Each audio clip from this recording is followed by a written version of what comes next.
Well, thank you for the introduction, Carl. I don't know that I could have done much to prevent the closure of power plants if I had come earlier. So, I just.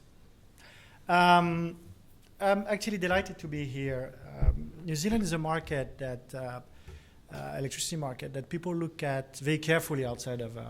I guess in New Zealand you look at it carefully, but outside of New Zealand we also look at it carefully because we think that you've gone further than many countries in organizing the market, in promoting competition.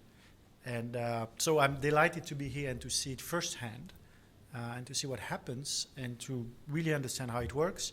As you mentioned, I'm writing a book, and certainly a few cases will be on New Zealand and maybe even a chapter. So I'm really excited to be here, and I'm grateful.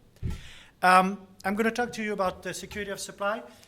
This is an important topic, obviously. This is a topic that has a lot of policy implications in Europe, in the United States and in Europe. Of course, there's policy implication here. There's been a lot of work around that.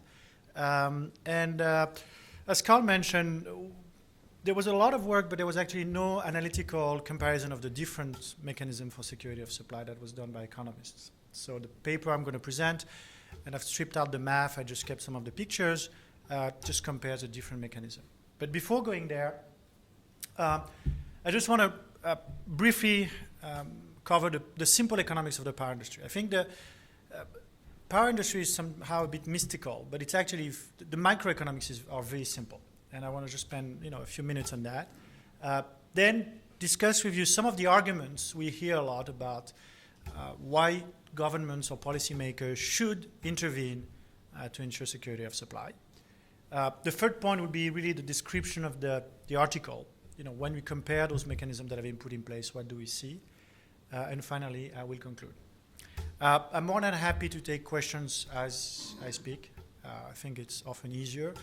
Clarifying question if I'm not being clear or if I'm just saying things that don't make sense, do not hesitate to interrupt me and ask the questions with the proviso that you need to have a mic to do so. But I'm very happy to be interrupted and make that as interactive as possible. So with that, first thing, this is one of the most impressive things we've seen last week in the South Island, which is the Manapouri power station. The picture is not really good, actually. I must say that last week, we visited around, and this is the first time in my life I was sad I didn't have a camera. I did pictures on an iPhone, but I think I should have bought a camera to take the pictures of the beautiful sites we've seen. So you can guess that the power station is around there. I can assure you it is a power station. And I think that when people think about the power industry, that's the first thing they think of. They think about big industrial assets, transmission lines, distribution networks. The way I tend to think about it is a little less encouraging, but that's what I do. So that's a standard demand curve, right? Demand chart. So you have the capacity on the x-axis, you have the price on the y-axis.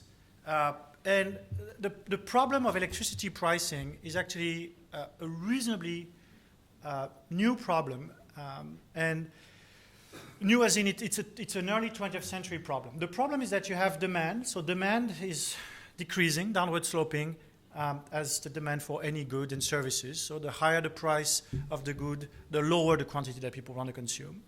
But the particularity of electricity demand is that it varies over time.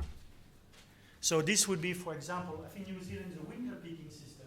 So that would be a summer morning, and that would be a winter evening. And the challenge is that electricity is non-storable. So that's the problem that economists have been trying to solve. How do you price a good, demand varies across time, and it's non-storable. Lucky for us, so that's actually when you read back to the old text, guys like Westinghouse, Edison, they thought about it and they didn't really know how to solve that. Solution came from actually a French economist, 1949.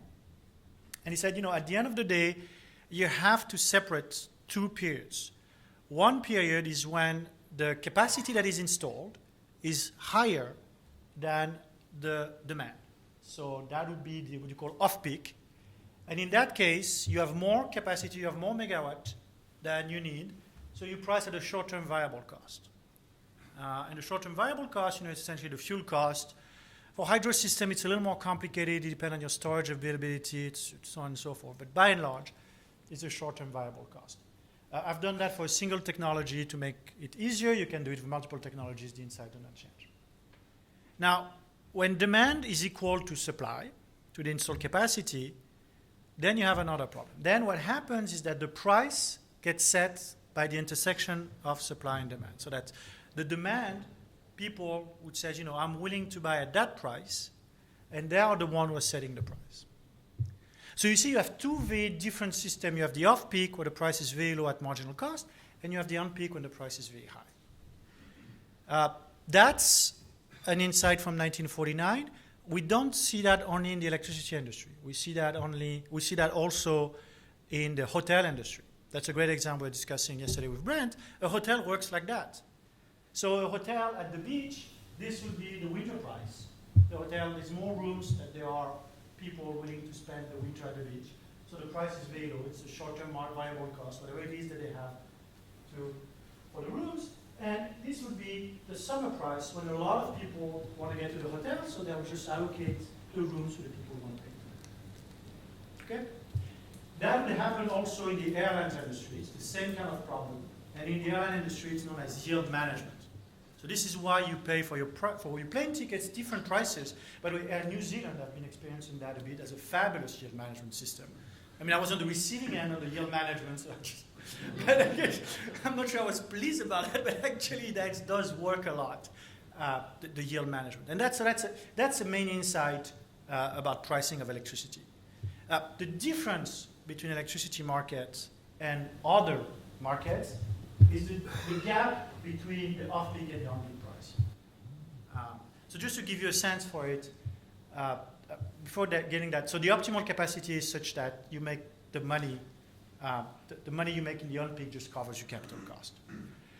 When you look at the pricing schedule that gives you, now I have the hours on the x-axis and the price on the y-axis. You have low prices, off-peak prices. So off-peak prices would be short-term viable cost. So I understand in New Zealand the short-term viable cost is about $40 a megawatt hour or something like that for a coal-fired plant.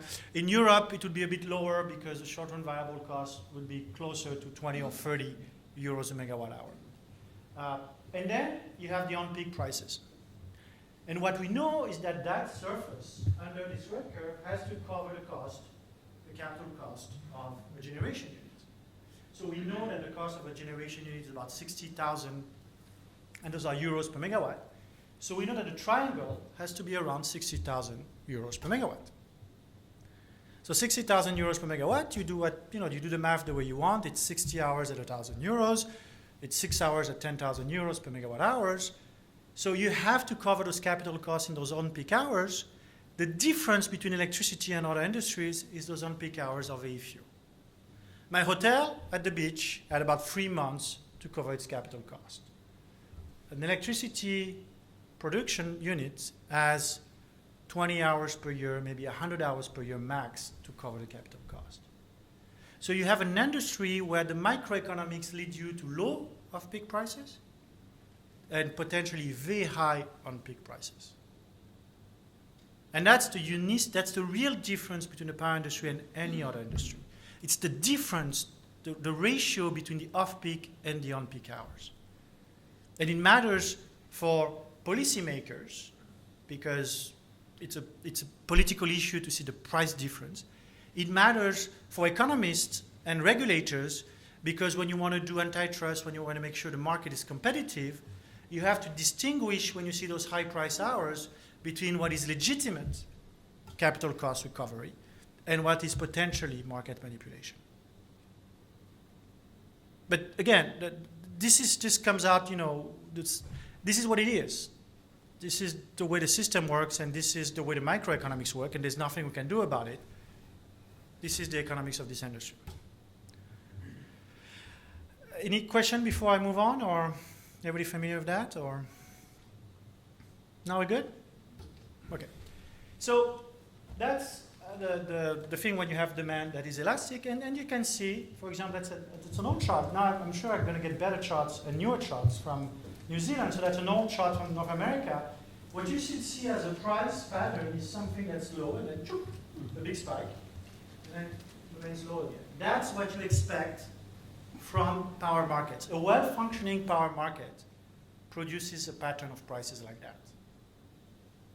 And that's unique. If you look at the prices in any other industries, you would not see that, right? You would see more wave. Now, I've done you the thing when you have elastic demand. Now you're going to tell me, well, but in fact, demand does not respond to price. Demand is what you call inelastic, which means that yes, demand varies across the days of the year and maybe the time of the day and so on and so forth, but really, whether the price is here or here or here, I want to consume the same amount of power. I want to turn on the light when I go home. I don't really care about what the price is. I want to turn on the AC when it's hot. I want to turn on the heating system when it's cold. So demand is inelastic. Now, when you get inelastic demand, off-peak, you're still fine, but on-peak, you have a problem because you don't have enough demand response to balance the market, right? I cannot use the price to get those guys to reduce their consumption, and now I have a problem. So we need some administrative intervention to actually balance the market in one way. So the market is not able to balance itself because there's not enough demand response. So somehow, the regulator, the government, the system operators, somebody has to do something so that the market balances itself. So the way to do that is actually to use something called the value of lost load. I believe you call that a scarcity price here. So it is essentially something where the government says, look, when we're going to have to cut off people, so the only way you can balance the market is to actually proceed to involuntary curtailments, these rolling blackouts. We're going to say for that half hour, you guys are not going to have power. For this half hour, you guys are not going to have power, and so on and so forth. When you do that, you need to give a value to the power that is not being delivered to the customers. That's how you do those things. So it's scarcity value. It's the value of not being able to use power. It's a very hard thing to compute because it depends on a lot of factors. It depends on the time of the day. It depends on what you do. It depends on whether I tell you ahead of time or not. It depends whether it lasts for an hour or 10 hours. So it's a very hard thing to compute. I've seen estimates ranging from 2,000 to about 200,000, and the units don't really matter within that range, right? It's usually dollars per megawatt hours, but it could be pounds, it could be whatever you want, or euros. So you have a very wide range, but by and large, when all the dust settles, people always come around to the number of 20,000, again, pounds, euros, dollars per megawatt hours. New Zealand has a very unique policy in as much as you say it's between 10 and 20,000. So the rest of the world would settle on 20,000. You guys say, it's going to be 10 to 20,000. Now, when I have the value of lost load, I'm in business. Because they say, off-peak, the price is going to be at marginal cost. When I start cutting off people, the price is going to jump to the scarcity value. So nobody's curtailed here, price at marginal cost. In reality, because you have different technologies, it will not be flat like that. You have a staircase. Because I have only one technology, it's flat. And then you start curtailing people, and poof, the price goes up to 10, 20,000, whatever the number is. And now, how do people make their investment decision? Well, they look at this price schedule. They say it's going to be flat all those hours. Once in a while, it's going to jump to this level. So the profit I'm going to be making here has to cover my cost of capital. And you can make the investment decision based on that. Okay? Any questions on that? Now, the question is, how much demand response do you need so that you don't have to curtail? So you put a value of loss of 20,000, and you say, how much demand response do I need so that, how much curve has to be sloping so that I don't need to cut people ever? And the answer is surprisingly little. So this is some work, the work that Carl was alluding to, that was published in 2015. And when you do this kind of work, you make assumptions on the shape of the demand, the elasticity of the, you make heroic assumptions, right? I mean, it's whatever you can do. But what I found is that if you have only 4% of the demand, if the elasticity is really low, 0.01, or 14%, if the elasticity is a bit higher, you do not need to shut down people ever. So it means that if you have, let's say, even if my math is wrong, let's say it's 20%. So if you have 20% of your demand that responds to price, people will never be, there will be no rolling blackouts. There will be enough response in the demand. There will be enough people who will voluntarily reduce their consumption so that you never have to go to rolling blackouts. So 20% of the demand is not much. 20% of the demand is, I don't know, half of your industrial customers and maybe a bit of your commercial customers. So the notion of demand elasticity, often we have to say, everybody has to have a smart meter in their room and every consumer needs to be on real-time pricing. It's not true. All you need is 20% of the demand responding to price for you to be able to guarantee that there will always be enough capacity to be in demand at the right price. So that's the first part on the economics. Any questions or comments or observations? So Tom, you're saying that the more elastic, price elastic the demand curve, the fewer the number of customers that you need to be responsive. That's a bit of a counterintuitive result. It's because this is the optimal capacity, and actually the more inelastic the demand is, the more capacity you're going to install. Right? Therefore, the less demand response you'll need. It's a bit of an odd result. That's the way it came out. But really what I take out of it is that when we talk about demand response, we often think that everyone ought to be price responsive. And what I think is that, in fact, if you get the large users to be price responsive, you'll get a lot of the value that you need for a few large sites. You don't need to go to every retail customer. Get to the large users, get them to respond to prices, and you'll get a lot of the benefits already. Yes? But supposing you had a lot of small users who would be very, very interested in offering some demand reduction if it was, say, $20 a kilowatt hour, which we did have one. I think would that be a good thing? It would be a great thing. The question is that it would be an absolutely great thing. The question is, how much does it cost for those guys to actually be able to do that? Very small. Well, they need to have a real-time meter in their house. Which they do. They need to be able. Of us. They need to be able to participate in the wholesale market. They need to have a block. Which you can if you go with one of your retailers. Like, so actually, you go through your retailers to do that. Spot price. Are you good? Excellent.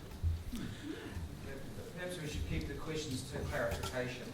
And then we'll have more time. Sure, but the clarification is that it would be great to have small consumers do that.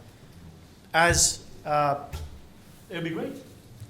There's no doubt about it. It would take much more than, it would take many more small consumers than a big consumer to do it. But hey, if everybody wants to do it, it's even better. Any other points on that? Yep. The event where that line crosses the red vertical section happens with low probability. So would people invest the right amounts if they were risk averse? Who would be people? Companies? Companies, yes. Okay, that's one of the arguments I hear a lot. All investors are risk averse.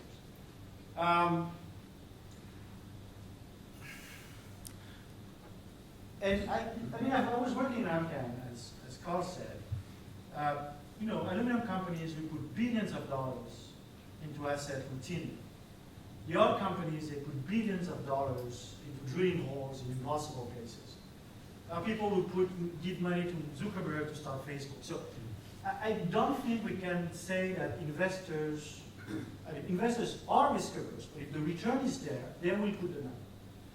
So, I understand what you're saying, and it happens to be low probability to get your money. But in fact, a well-diversified investors, if the risk return is there, they will invest. There's no reason not to invest if the return is commensurate to the risk you're taking. And I've seen that happen a lot. Look at the oil companies. They've done billions into places that that's why I wouldn't go and put billions into.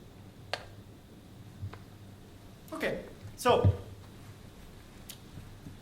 why do we see support? Why do we see security of supply intervention? So the story I told you is clear, right? You don't need to do anything, the market will take care of itself. All you have to do is set the vol, which Carl has done, and you're done. and end of the story. Now, what we see in practice is not that. What we see is that a lot of European countries and a lot of North American states are putting in place security of supply mechanism. And what are the arguments that are used to support that? There are two, there's a lot of discussion, and actually there was a bit, the literature on that was a bit confusing. But when you clean that up, there are really two arguments that are used. The first one is that people do not see high prices. The story I told you relies on high prices for very few hours. And there are people who just don't like high prices. And there are multiple reasons that are used. The first one is that you fear the exercise of market power. That is, you say, you tell us, we need 60 hours at $1,000 per megawatt hour, but how do we know it's only, how do we see that the market is just only going to give us 60 hours? How do we know that we're not going to get 120 hours at 1,000? How do we know that we're not going to get 60 at 2,000? So there's this fear of market power. That is one reason why people are not comfortable with high prices. Another argument is risk borne by retail customers. So if you're a retail customer, you're going to see high prices. For most of the time, you're going to see low prices, and then boom, one day you're going to be hit by high prices. And I think this afternoon we talked about an example of, or maybe it was this morning, of that happened. It is true. However, you can always, as a retail customer, get a fixed price contract for you from the supplier. So you do not, it's not because you have high wholesale prices that the customers need to be hit with those high wholesale prices. You can also have partial coverage from your retailer. So maybe 99% of your demand, or your expected demand, comes at a fixed price, and only the variation comes at the wholesale price. So this argument is not as robust as it is. There's an argument I never completely understood, but I've seen often, is fear of system security. High prices are bad for system security. I never understood it, so I'm just putting it there because I've heard it, but I've never completely understood how it works. And the final one, which is French, but surprisingly enough, it's not only French, is a moral objection to high prices. People don't like to see high prices because they think it's bad.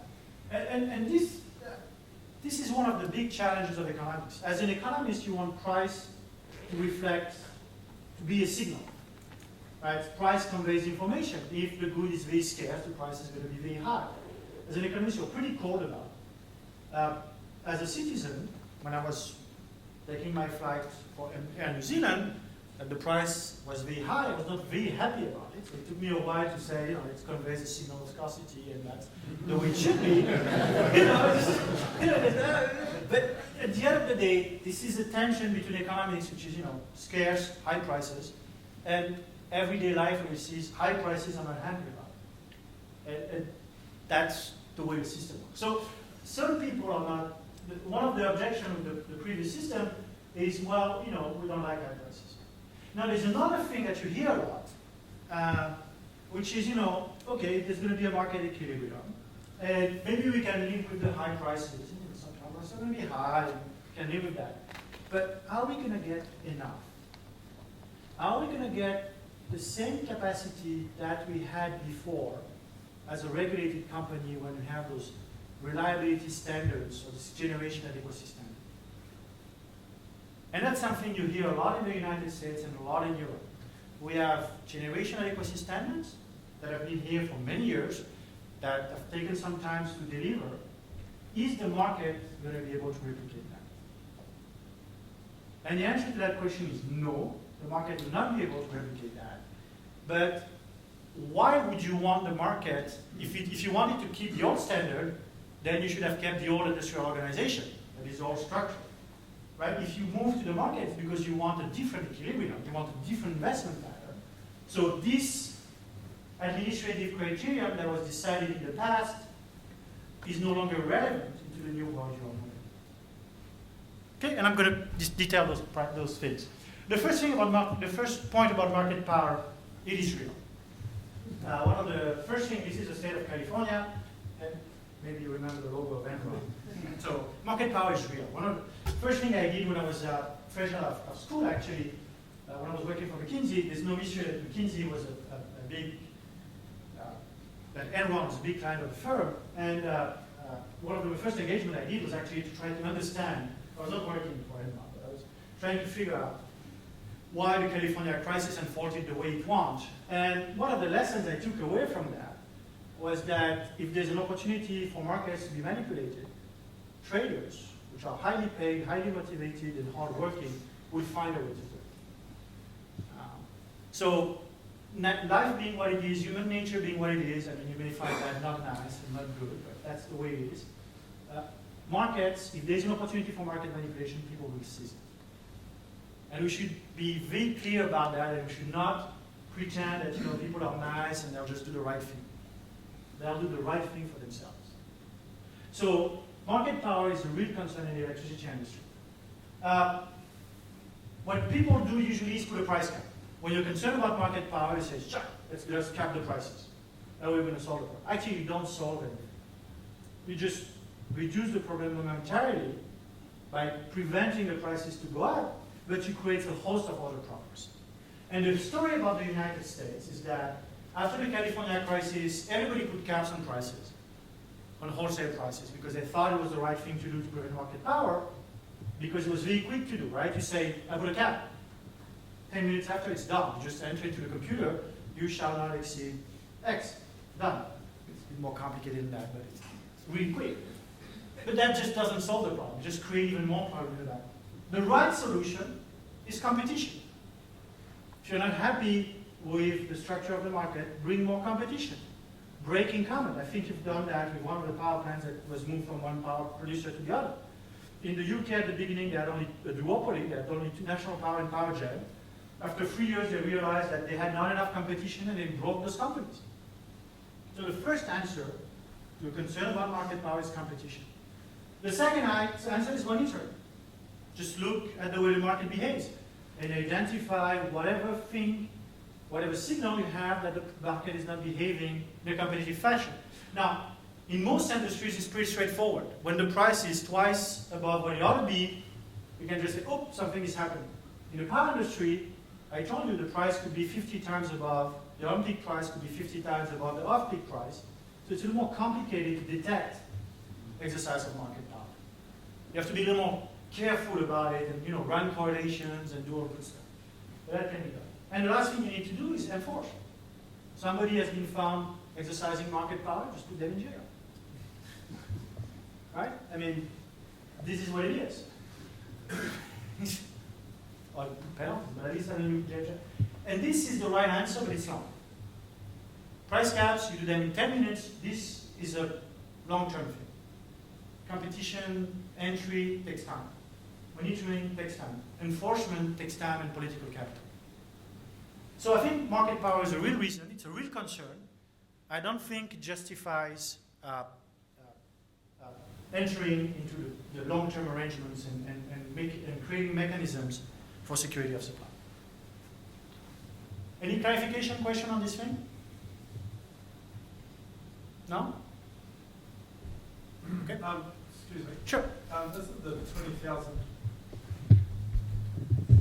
in our market? Isn't the 20,000 the effective price cap? So we do have a price cap, correct? It is a scarcity pricing. So it's a price cap. You are right. It's a price cap that. Okay, absolutely right. It's a price cap that comes in effect only when people are curtailed. So it works as a price cap, but another one. The fact that it comes only when there's involuntary curtailment modifies the properties of it. Well, we're talking here about price cap at $1,000 or $500 megawatt hour that could be binding while no one is being curtailed. Does that answer the question? Yeah. Okay? So reliability standards. So, in the past, the way we would do that, and those are things I got out of France. So the reliability standards by 99.97% of the time. So what you do is you look at the distribution of demand for the future. So that would be a distribution. The average is 100. You say, if there's low growth and if it's a warm winter, the demand is going to be here. If there's high economic growth and it's a cold winter, we're going to have a high demand. And you can calculate the probability that demand exceeds a certain threshold. So you do the math. Usually, typically, it's a transmission company that does that. they do the math, and actually if you do that in New Zealand, so that is this morning with different forms and different charts, but by and large that's what it is, and you say, well look, how much capacity do we need? So the government, this is what you don't do in New Zealand, that's what they do in Europe. For example, in France, the government says, we want to have enough capacity to meet demand 99.97% of the time. It's actually 3 hours per year. In the United States, it's a day every 10 years. So once you know the numbers, you can back out how much capacity you have to be installed, and that's your capacity target. So generation adequacy standard at 9.97%, and generation capacity that meets the adequacy standard is 102. And that gives you a reserve margin of 110 minus 100 minus 10%. 10% in Europe typically would say in that math ignores the potential for demand to be, for generation to be unavailable. When you take into account potential outages, you get into a target of 15 to 18% reserve margin. Now, I understand New Zealand is a bit different because you guys have an energy problem. It's a dry year versus wet year problem. So the capacity story is just not enough for you. For you, you do the same analysis with capacity, but you also do it with energy. You know, how many megawatt hours are we going to have over the course of our winter? Do we have enough megawatt hours? But it's the same kind of analysis where you look at the distribution of possible states of the world, you know, demand states and wetness states, and you try to find what will make you feel comfortable.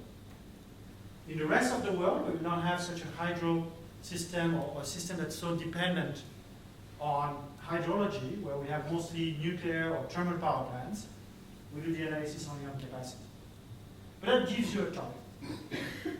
Now, can the market deliver the target? Well, no. Why? Well, the first reason, that was the American story, is because we put a price cap. So the American security of supply story is when, actually, interestingly enough, when I did my PhD, nobody talked about security of supply. I'm not kidding. I did 3 years at MIT, nobody talked about security of supply. People were talking about short-term market arrangements, but nobody was worried about security of supply. California happens, and people realize that sometimes you miss the megawatt that you need to serve demand. So people put price caps. And now as the 2000s unfolded, people became very concerned about security of supply. And because there was a price cap, people got convinced that the prices would not go high enough to recover the cost of capital, and therefore there would be underinvestment. So capacity mechanism in the United States is California happens, Enron happens, we put a price cap to correct it, and 3-4 years later, oops, if we have a price cap, that may not be sufficient to have enough investment, so we need to do something about it, and the something is the capacity mechanisms that they put in place in the United States. Okay? So that's the story in the United States. The story in Europe is a bit different. For a variety of reasons, the Europeans, essentially the Germans, the Italians, and the Spaniards decided to subsidize renewable energy sources. So I understand that you guys don't like subsidies. That's a bad word, and I commend you for that. But in Europe, subsidy is kind of the way we live. So, and, you know. So, actually, anyway, don't get me there. So, the Germans in particular decided to subsidize renewable generation. So they gave very generous feed-in tariff. So you build a wind turbine, you build a solar panel, the government guarantees you for 20 or 25 years the price that you will receive for every megawatt hour. When that happens, there was massive entry of renewables. We're talking about 100 gigawatts of wind turbines being built in Europe between about 2005 and today. I think the number for solar is a bit lower. I think it's 60 to 80 gigawatts. So that's humongous. As you have new supply, and because demand is flat, it's like in New Zealand, demand is reasonably flat after the 2008 crisis, you have overcapacity in Europe, right? Because you have all that new generation that enters, demand remains stable, so you have overcapacity. Now, the power producers in Europe go back to the government and say, you know what, we're in trouble. Because we're not making any money because the system is in overcapacity. So you need to help us, and helping us requires, because if we shut down the plants that we have now, you may actually have a security of supply problem. We may not be able to have megawatt hours when the wind doesn't blow or the sun doesn't shine. So that's why the Europeans got security of supply mechanism in place by telling the governments, unless you subsidize us through a capacity mechanism, we're going to have to retire plants, and when the wind doesn't blow, you're going to have a problem. That is not a valid argument. It is normal when you have new generation that enters, that the old generation disappears. That's the law of, if you get 5 new hotels in Wellington tomorrow, the less good hotels that you have will have to shut down, right? That's just markets the way they work.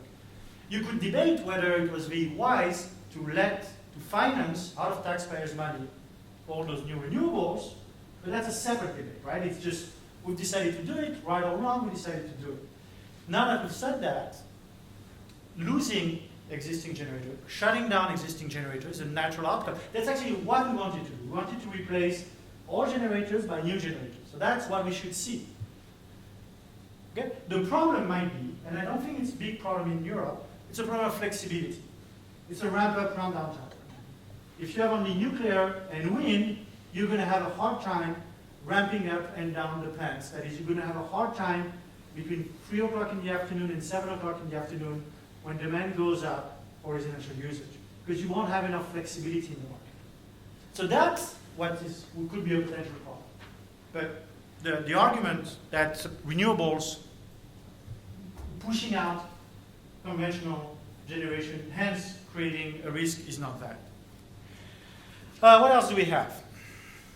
Okay, there's another argument that says, well, the market equilibrium might be different than the capacity adequacy project.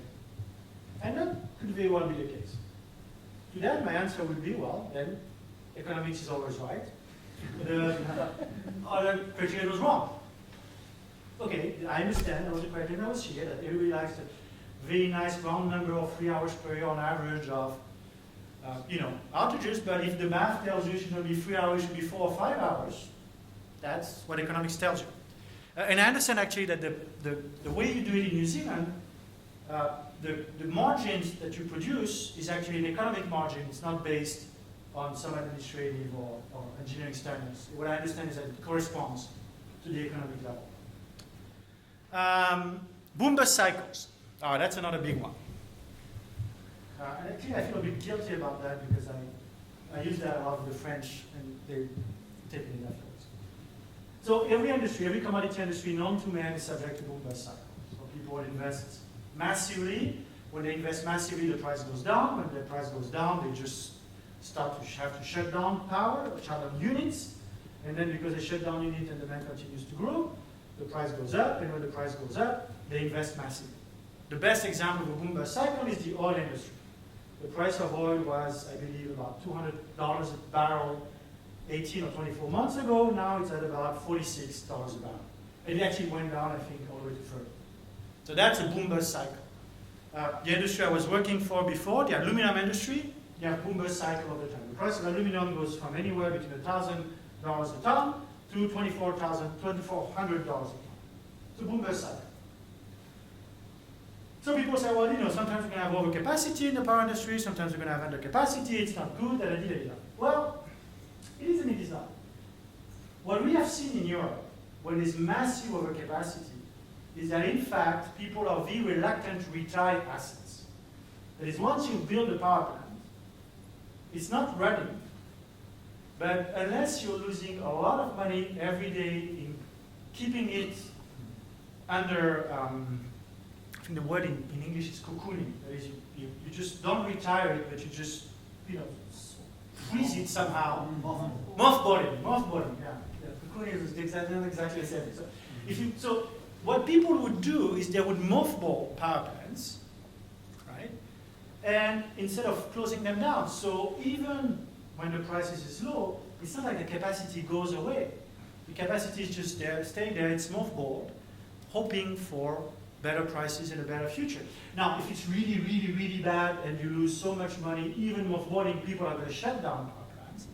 But we should not imagine that people shut down power plants as soon as they can. I mean, they just wait as much as they could. So my view is that in the power market, left to his own device would probably lead to overcapacity. It's not a theory. I cannot prove that. Actually, I can prove that. I can write any model I want and prove it. I don't know. The intuition is that there is a bias towards stickiness and toward leaving asset in the ground as opposed to shutting it down. Because if you shut it down, you lose all the value of the asset. If you mothball it, you lose less. So I don't really believe in the boom-bust cycle story. And the last one is investors' risk aversion. That's the one that you mentioned. My experience when I was at Arcan, people are very comfortable with market risk. You put $5 billion in the ground against the aluminum price. What got people concerned is regulatory risk and administrative risk. That is, if I build this asset, is the government going to change the rules on me next week? That's what concerns people. The UK is an excellent case in point. Everybody knows that the UK is going to be short power in about 5 to 10 years. Why? Because they have announced they're going to shut down coal-fired power plants. They have to for environmental reasons. So it's clean, it's announced, and everybody can do the math. You see the coal-fired power plant going down, so you see the production capacity going down, you see the demand curve, and you know that they're going to be short within the next 5 years. Nobody is building power. So you should ask, why is that? Well, because the government keeps changing the rule all the time. The UK government is changing every month, not every month, I'm exaggerating. Every year there's a new market design, a new rule of market organization. So are you going to sink £1 billion into a new asset knowing that the rules are going to change next year and maybe if you had waited a bit, you could have got a better deal? Of course not. So in my experience, risk aversion is investors, it's what they're really concerned about is the rules changing. And if you have investment, under-investment, it's more because the rules are changing than because people are concerned about commodity prices. And that is, now, by the way, when we built some smelters at Arcan, some were disasters, right? It completely missed the market. Right? That's what happened. Okay, so let me just now go back to the third part is the economic analysis of capacity. How much time do I have? Oh, another 20 minutes? 20 minutes, good. So, this is now the academic paper that Carl mentioned. What I try to do is, I try to say, okay, let's just, we have all those stories about security of supply, we have all those stories about new mechanisms, and how do we compare them? There are different proposals. The Americans have a proposal that requires a physical certificate. Peter Crampton, that you saw, had a proposal requiring financial certificates, financial reliability options. Bill Hogan, for a while, had another proposal which requires procurement of reserves with energy. So all those proposals, and every one of them had a little paper that explained why it was the greatest thing since sliced bread. And when I studied that, I looked at them and I said, well, we can do better than that. We can just compare them on a common model. So I just write a model and see how those proposals compare and contrast with one another. Which one performs better, and what do we have to believe? What are the hypotheses that will make one behave better than another? So first I had to create an imperfect market. So I created a market where you have imperfect competition. So, producers behaving badly, and a price cap. So emulating the American market. You have bad producers, they behave badly, so it's imperfect, and you put a price cap. And the first thing was to compute actually the equilibrium in that market, which is how much capacity is going to be installed in this market. Part one. Part two, I say, okay, let me try the mechanisms that have been proposed. If I had a certificate market to my previous story, what's going to happen? If I had financial reliability option to my previous story, what's going to happen? Okay? So that's what I did. It took a bit of doing. What did I find? The first thing I found, which was not particularly innovative, but because better with saying that, is if you have a physical capacity market that requires heavy monitoring. So the intuition is that if you tell generators, you're going to be paid for the energy you produce, but also for being there, for just having the megawatt of installed capacity, well, you know what? They'll try to cheat. So they'll try to tell you, I have 100 megawatt of installed capacity, but in fact, they have only 80. So what you have to do as the energy authority, is actually what I call megawatt policy. So you have to go and make sure, maybe it's not be, wouldn't be you, maybe it would be the system operator, that would go and make sure that the megawatts that are actually promised in the capacity mechanism are actually installed. So this required massive monitoring, and when you look at the way that's unfolding in North America, it has created a humongous need for monitoring. The second thing is that if you create a capacity market, the producers in the capacity market make more money than without the capacity market. And it makes sense, right? If you want them to do something they wouldn't want to do otherwise, you're going to have to leave them money. But in a way, you are giving them a lot more money, and I did some math, I'll show you that later, that you get benefited for actually behaving badly. And I'll explain that in a minute. The second thing we found was that for financial contracts, this is Peter Crampton stories, they are better. They require lower monitoring, but contrary to what may have been said, they do not lead you to the optimal investment. So this requires heavy monitoring, gets you where you want to be, but you have to monitor every day every significant right. This is a bit better, but doesn't get you where you want. And the final point is that Bill's story didn't help much. It's a good idea to co-procure operating reserves and energy, but you don't get back to the optimal incentives. So when you see all of those findings, you say, well, I understand that sometimes you want to do security of supply, but I also understand if I want to make some security of supply arrangements, they are a lot of work. It's not as simple as saying, this is the target, let's go and do it. It's actually, a lot of work. At the transmission company in France, I think they're talking about 50 to 100 persons just to administer the capacity mechanism. So it's a lot of work to do that. So what's the story? So we start from a previous story we had, and I'm going to first include imperfect competition.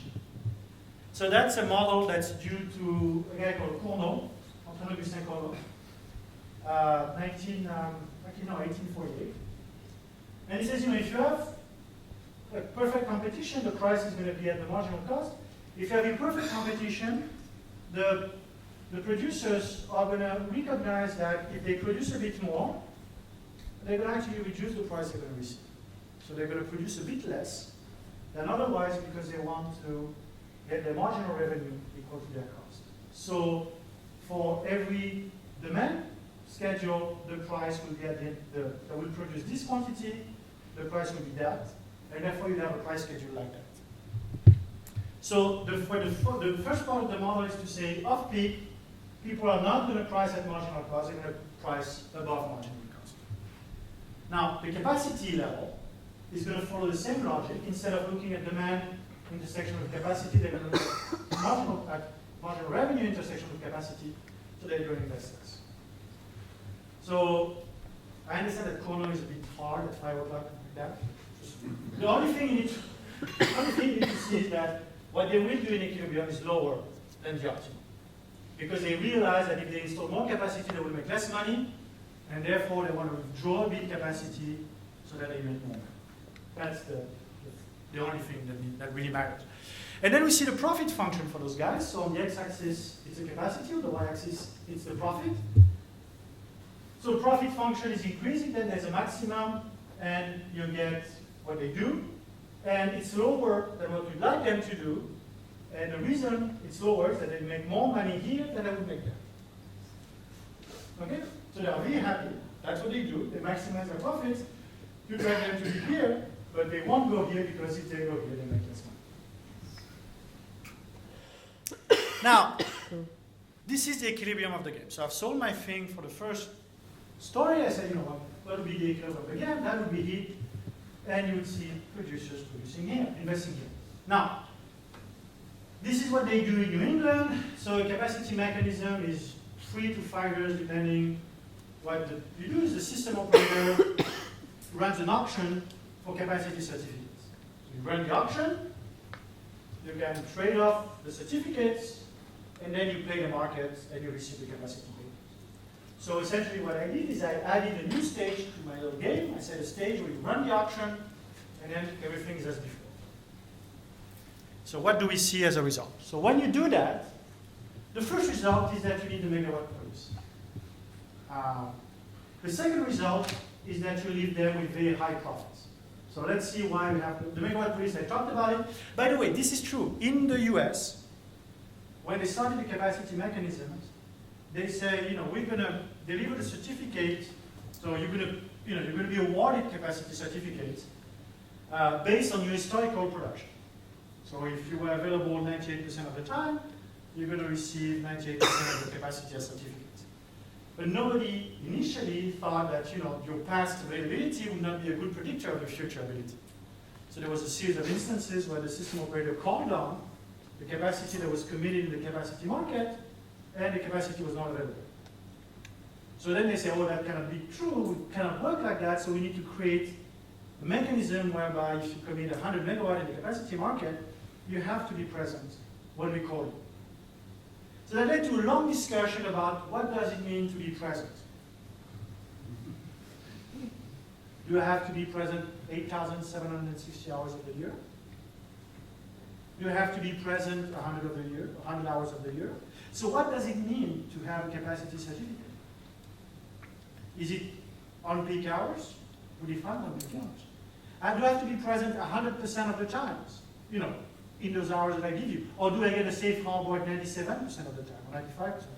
So this being America, you can imagine that as all that's been lawyered up, and that has helped lawyers tremendously buy their houses in California or in New England, nice houses, but this is not, and just to give you an example of how complicated it is to put together. These are not easy. The megawatt police is very hard. The French is even better, but I'll tell you other tricks. It's actually a good story. The second story is about the profits from the producers. And this one's actually pretty cool because everybody understood it, but one of the contributions of the paper is actually to make that a bit clearer. So the producers, if you let them to their own device, they're going to make this profit. If you force them to go here, the profit they're going to receive in the energy market is going to be that level. But they're also going to receive a profit in the capacity market. So they sell the capacity certificates and they're going to receive a profit. What we know is the capacity price has to be higher than this fee, right? Because you want them to go all the way to that level, so at the margin, an additional unit is going to cost them that, because it's going to reduce their profit. So whatever they get in the capacity market has to compensate what they lose here. So this is, the capacity price has to be equal to that.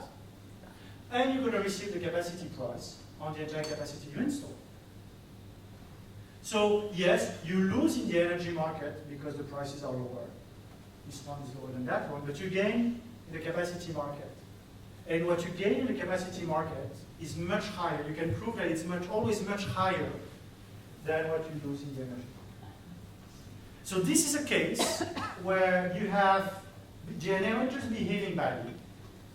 Therefore, you don't have enough investment. And the reward for behaving badly is you give them a capacity market that gives them even more money than what they had by behaving badly before. So again, this is an economic model, right? So life is more complicated, and you make simplifying assumptions and so on and so forth. But by and large, the intuition is robust, right?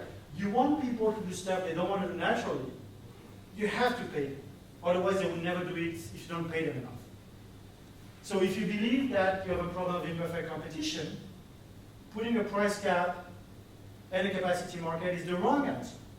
If you believe you have a problem with imperfect competition, solve the imperfect competition problem by increasing competition, by monitoring your market, by enforcing it, not by putting a cap in the capacity market. And the math just illustrates that in a mathy way, but the intuition is robust. Now, Peter stuff.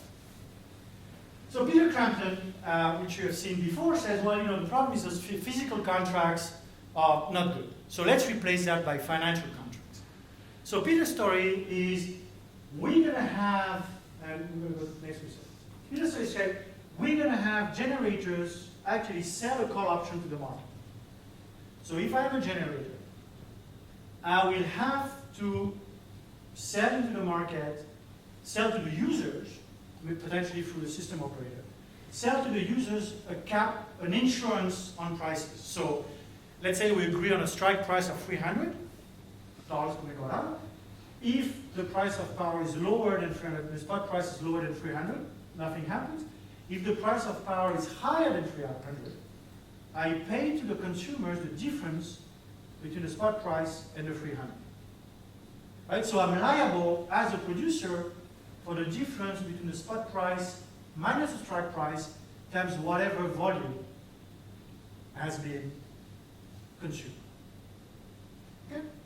So that has good properties because as a producer I say, well, if prices go high, I'm going to make a bit more money because I'm going to receive more money on the spot market, but I'm going to be liable for the difference between the spot and the strike prices, so it's going to make me think twice before raising the prices and therefore before underinvesting. So because I've sold the coal, I receive some money from the coal, and the paper says, you know, you solve the missing money by having a high price, then you put a price cap, protect the customers, recreate the missing money, but because you sell the option and the producers receive an option premium, you resolve the missing money problem. So that's Peter's proposal, and when you do the math, you find two things. The first thing is that yes, it helps. Because when you have a forward commitment, and this is a general result in economics, when you see that in every industry, you know, the upstream, downstream, so you could see that in lots of different industries where, as a producer, if you have committed to your customers through forward pricing or through something like that, that would modify your behavior. So yes, you would reduce the underinvestment problem, but you do not solve it. You solve it only if you have a monopoly. So it's a better solution, but it doesn't completely solve your problem. If you want to solve your problem, you go back to the megawatt police. So if you do Peter's mechanism plus the megawatt police, you get back to the right level of investment, and in fact you get, it's equivalent to having the physical certificates. So these two mechanisms, so the physical certificate is not a vehicle that you need. The financial reliability is better, but it doesn't get you there, so you need to do the megawatt police. Last thing is, was Bill's proposal. Bill said, you know, one of the issues is that we need to co-procure, one of the solutions is we need to co-procure energy and reserves. So he said the demand curve, in fact, this is the demand that's elastic. The demand here that is not elastic, we say, you know, there's a value of loss for 10,000. The resulting demand curve is that. Now, if we add the reserves, so this is our demand curve, and we're going to buy in every hour, we're going to buy demand plus operating reserves, and that's going to be nice. That's going to be nice because in this particular hour, if we buy only the demand, the price is going to be here. But if we buy demand and operating reserve, the price is going to be there. So all of a sudden, there's all that money that's going to be produced, right? Because previously generator were receiving that, now generator are going to receive this. So that's all that money that's going to be produced, and that's going to solve the missing money problem. That make sense? Because those guys are actually not producing, they are just providing reserves. They are being paid while they are not producing, so the intuition one, it will solve the missing money problem. When you do it, actually it doesn't work. And the answer is that you're back to the previous problem, simply you replace demand with demand plus operating reserves. So it's kind of, it's actually an interesting result. And Bill was really good about it. He said, well, look, yeah, actually you're right. But it's one of those things that when you push the pencil, you know, it's something that looks appealing, you say, it didn't work.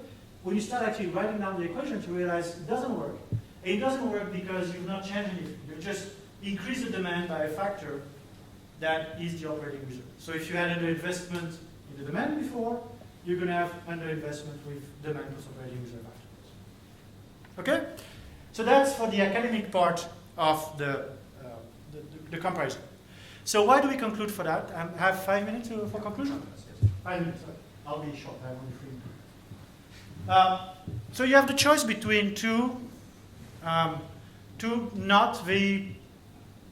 imperfect. If you have an energy on your market, you will have boom bust cycles. You may have curtailment for a few hours a year. You have to be very worried about the producer's exercise of market power. On the other hand, if you have energy on the market, you're going to have very high prices every few hours.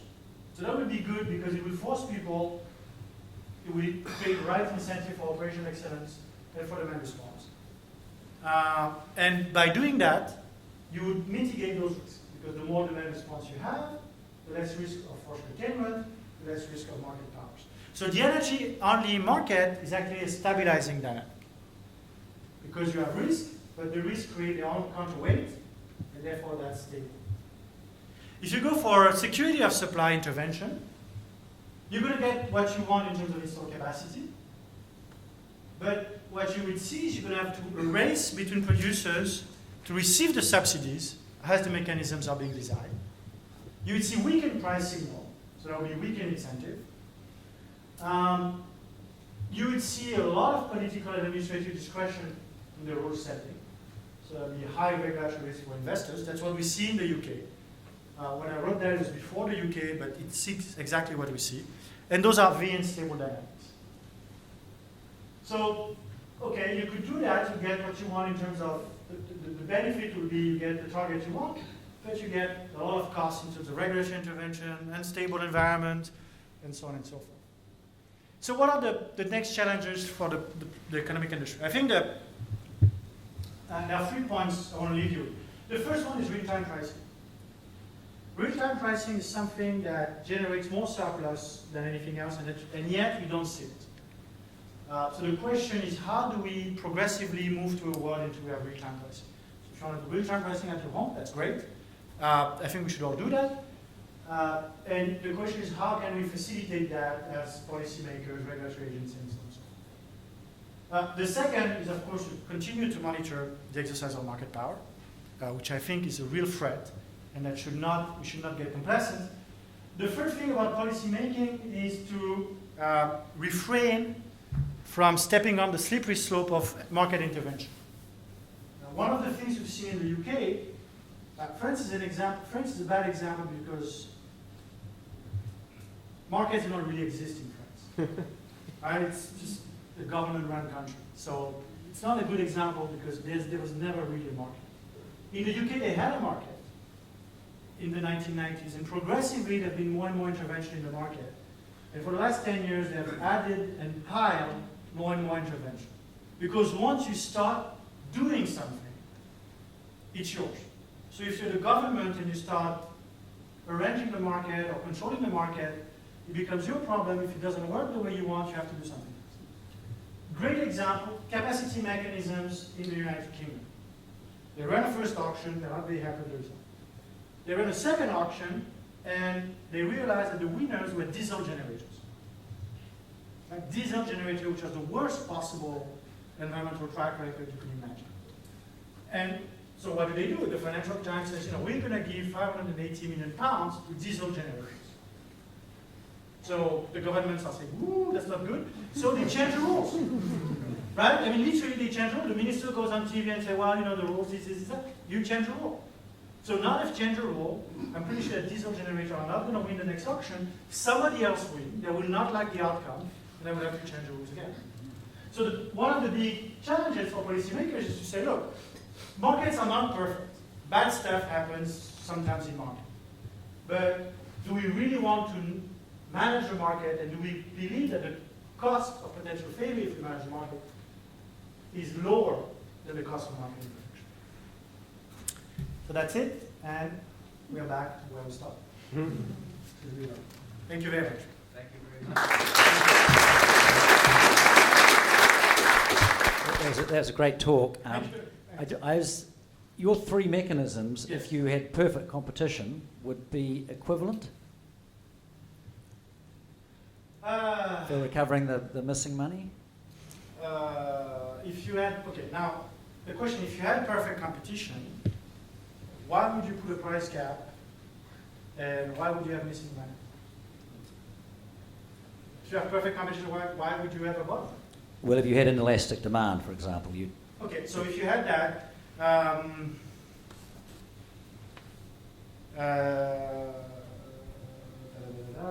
the reliability option would, I think, do better in that case. The third mechanism has no impact whatsoever, because you say, now my demand is demand plus operating reserves, so you just increase the size of the problem, and that has no impact whatsoever. Between the other 2 mechanisms, the reliability option will do better if you had perfect competition. But again, if you had perfect competition, you set the price at the wall, and I don't think you need to do anything else. But you're right. As you characterised it, you're talking about, in the national context, capacity issues often a point in time. In New Zealand's context, with our high dependence on hydrofuel, capacity issues become something that occur over time. We call them energy issues. Right? So I guess what's on my mind is the actions, it's not so much about the actions that occur in an instance in time that determine the outcome, whether you have a shortfall or not, but the actions you take at a number of instances that determine what the future is going to be. Right? So you have the option of perhaps having a shortfall in the future, or perhaps not. Market participants have the option of behaving differently, perhaps foregoing profit or increasing profits at a given instance that could dictate what they might achieve. Do you have any comments on, just what are the issues in that energy scenario that are different from just thinking about a capacity issue in an instance of time? That's a very good question. We've been talking about it with the team at the authority. A couple of observations. The first one is that